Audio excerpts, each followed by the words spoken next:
Our next test is the shark skill test. The shark skill test assesses lower body agility and also neuromuscular control. So let's prepare our client. Our client will start in the center square, standing on one foot.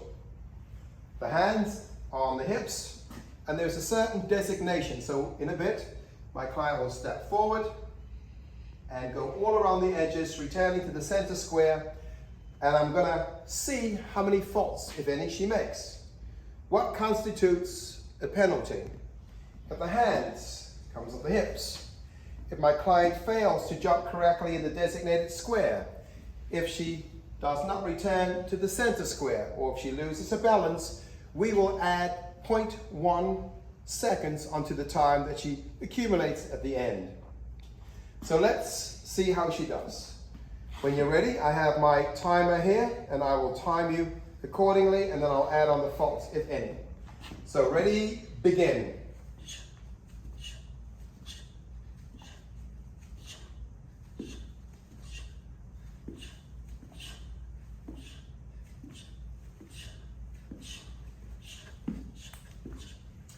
(14:01).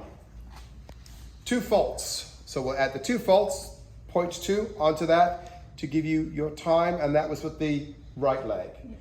Now we're going to look at the left leg to see if there's any disparity between the right and the left. If there is, we can give a plausible reason as to why the dynamic stability and the concentric acceleration on one side is different to the other.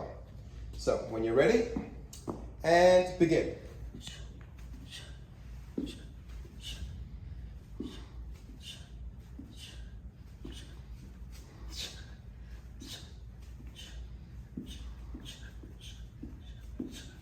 (13:19), but 3 errors.